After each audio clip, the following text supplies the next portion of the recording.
Türkiyə Erdoğanın şəxsi duyğularının, fikirlərinin qurbanıdır, əsiridir. Bax, məsələ burasındadır. Biz bunu etiraf eləməliyik. Erdoğan Türkiyəni sürüyür, məhvə sürüyür. Birincisi, baxaq, Rusiya ilə yaxınlaşırdı, dostluq eləyirdi, qardaşlıq eləyirdi. S-400-ləri ona görə aldı. Yaxşı, onun məcburiyyətdən aldı. Türkiyədə nüvə reaktorlarının tikilməsini Rusiyaya həvalə eləməkdə nə idi? Nə idi məqsəd? Orada da məcburiyyət var idi, verərdi Alman, Fransız, İngilis şirkətlərinə. Orada da həmin o əyri yollar məsələsi var idi. Hələ də o reaktorlar işə düşməyib. Halbuki 4-5 il bundan qabaq işə düşməlidir. Hansı deyirsiniz? Akkuyun deyirsiniz? Bəli, Akkuyud da, bəli. Akkuyud da reaktorlar. Hələ də işə düşməyib. Bilirsiniz, biz birinə kör sevgi eləyirik, düşünürük, mən sizi çox sevirəm, amma sizin səhvlərinizi görmürəm. Və bu da uçurma aparır. Erdoğan'ı sevmək ayrı şeydir, sevin.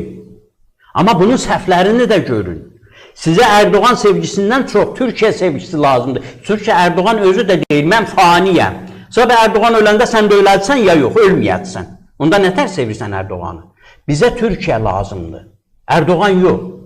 Və Türkiyənin, Erdoğan'ın duyğularınınəsirinə çevirəndə sonra gəlirik, başlayırıq İsraili, Yunanistanı, Amerikanı kimi İranı günahkar bilməyə. O S-400'ləri biraz iddiasına görə, yəni mən eləyərəm. Buna 50 dəfə dedilər ki, eləsən bu olmayacaq. Amma elədi. Birincisi budur. İkincisi, baxın, beynəlxalq məhkəmələr var. Erdoğan məhkəməyə verib Türkiyənin o haqqını müdafiə eləyə bilərdi, eləyənməzdi. Çünki Erdoğanla bağlı Amerikanın əlində olan kompromatlar Erdoğan'ı danışmağa qoymur. İkisini dedi. Trump ikisini dedi. Birini dedi ki, mən Erdoğan'a nə dedim, onu elədi. İnsanı bundan çox ağır təhqir eləmək olmaz bir dövlətin başçısını. Yəni, mən nə dedim, onu elədi. İkincisi dedi ki, Rahib Brunson'u, bilirsiniz də o məsələni, casusluq üstündə tutmuşdular. Erdoğan dedi, nə qədər bu can bu bədəndədir, onu kimsə alanmaz. Trump onda bir məktub yazdı. Təhqiramiz bir məktub yazdı. Yazdı ki, sən axmaqsın, səni əzərəm. Erdoğan 24 saat saxlayanmadı. Biz bəzi şeyləri sevgiyə qurban verməyək. İndi İranla bağlı. İran dünyanı məhv eləyər. Eləsin. Rusiyanı deyirsən, deyirlər, Rusiya ayaq üstədir, Rusiya bədbəxt insan, Rusiya özü deyir, Putin özü deyir, vəziyyət ağırdır, sən kraldan çox kralçılıq eləyirsən. Türkiyənin bir dənə çıxış yolu var. Atatürk xəttinə qayıtmaq. Türkiyəni Erdoğan Atatürk xəttindən az qala 180 olmasa da bir 150 dərəcə dəyişib. Erdoğan bir tarixdə tamam fərqli bir formada qalacaq.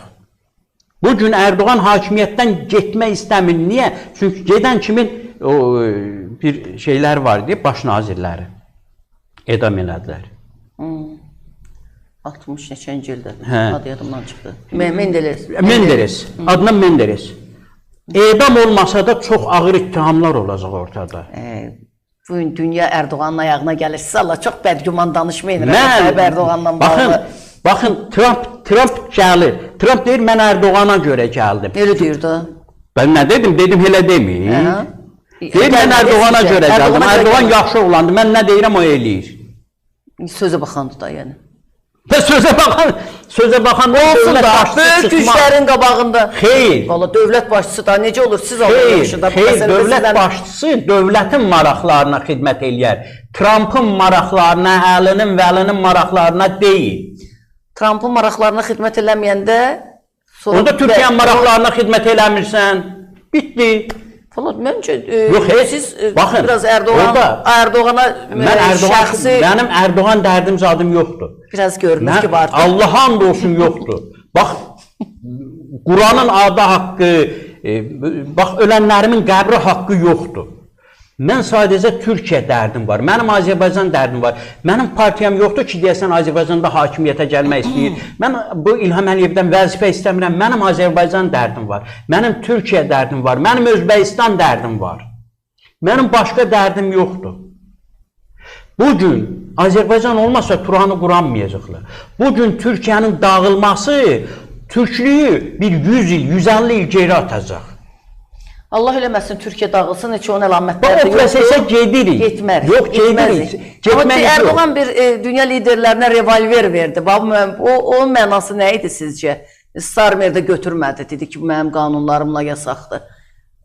Türk istehsalıdır görünür, amma niyə silah verdi?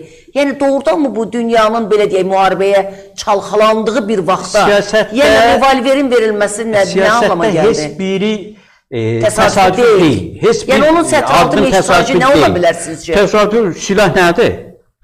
Silah nədir? Mənim silahım var da, yəni qabağınızda mənim silahım varsa hamınız da hazır olun, biz hazırıq. Pis mesajdır mı? Necə? Pis mesajdır mı? Bəli, pis mesajdır. Niyə? Dünya qana susuyub da, yəni baxanda bilinir ki, gələndə də necə gəlmişdilər, NATO-nun sammitində nələr müzakirə olundu, 50 milyardlıq müqavilələr imzalandı, hamısı silah alışverişi. 50 milyardlıq alım müqaviləsi, yəni hərbi texnikanın yəni bu mənada düşünürəm ki, bir siyasət adamının qapısına gələn qonaqları tapanca ilə yola salması nə məna verir, nə məna kəsb edir? Yenə deyirəm, orada çox məna şey eləmək olar. Birincisi odur ki, yəni biz həmişə döyüşə hazırıq. Biz nə bilim, deyək ki, hamını silahla qarşılayıb yola sala bilərik. Biz müttəfiqlərimizi də qoruya bilərik. Orada çox mesaj eləyə bilərik. Amma doğru mesaj deyil. Misal üçün, Mehdər marşı ondan daha doğru mesajdır. Gözəl qarşıladılar Mehdər marşı. Mən nə dedim? Dedim pis mesajdır. O həqiqətən də mən məsələn... Deyirəm, Mehdər marşı o silahdan daha gözəl mesajıdır. Yaxşı da Mehdər marşı ilə qarşılayıb silahla da yola saldı. Yəni, siz bəyənməməklə deyil, mən şəxsən bəyənirəm. Həqiqətən də Türkiyə zamanında, yəni Osmanlı, bugünkü Türkiyə... Mən qürur duyuram, məsəl üçün, Türkiyənin bu addımlarıyla. Qulaq asın. Hər halda Trump'ın özünün dilindən çıxdı ki, Türkiyə 1 milyon ordusu olan, nəhəng, hərbi gücə malik ölkədir. Adamı hər zaman olduğu kimi tərifləməzlər. Bəzən yolundan azdırmaq üçün, bəzən, nə bilim, bizdə bir şey var da, tərifləyirlər ki, qoltuğuna versinlər, belə o cür olmaz. O şeylərə, siyasətdə onlara aldanmaq, yer vermək olmaz. Bu birincisi, ikincisi, Türkiyə, yəni rəsmi Türkiyənin özünün də öyündüyü dünyanın 11-ci ordusudur. 11-ci yerdədir. Deməli, 10 dənəsi səndən güclüdür. Sən 10 dənənin içərisində nə ilə qürurlanırsan? Yəni, bu tərəfi də var da, yəni o 10 dənənin biri Fransadır. Türkiyədən zəifdir, biri İngiltərədir. Türkiyədən zəifdir. Allahın Pakistanı Türkiyədən güclüdür. Yəni, bəzi şeylər biraz belə duyğusal yanaşa bilərik. Bəzən misal üçün də Türkiyə kanalında bir xoş bir şey deyəndə mən duyğulanıram. Bu başqa şeydir. Axı, siyasi analiz duyğulara tabi olmamalıdır. Duyğuların əslinə siyasi analiz eləyirsənsə, orada tam soyuqqanlı olmalısan, bir zərrə belə duyğuları yaxına qoymamalısan. Aydındır və indi... Mən xahiş edirəm, bunu da deyim. Billah, talla mən Erdoğanı demirəm İlham Əliyev, demirəm nə bilim o biri, mən çox istəyirəm. Bəzi addımlar vardır ki, doğrudan, misal üçün, Hollandanın baş nazirini qarşılamadı. Bu addım xoşuma gəldi. Çünki Hollandanın baş naziri öz cinsi ilə evlənib, bu insanlığa yaramayan... Melani'ni də qarşılamadı. Yox, Melani yubandı ona görə, o başqa şeydir. O fərqli bir şeydir. Yəni, bəzi addımlar var ki, doğrudan xoşdur. İlham Əliyevin də demişəm, Tokayevin də elə addımlar var ki, baxırsan adama ləzzət verir. Elə addımlar var, normal adam görür ki, bu yanlışdır. Yəni, biz doğruya doğru, yanlışı düzə düz, əyriyi, pisi pis, əyrini Pisi pis, əyrini əyri, düzə həm var görüm. Bu mənim xarakterimdir. Pisi Aydındır. pis, əyrini əyri, düzə həm var görüm. Yazın.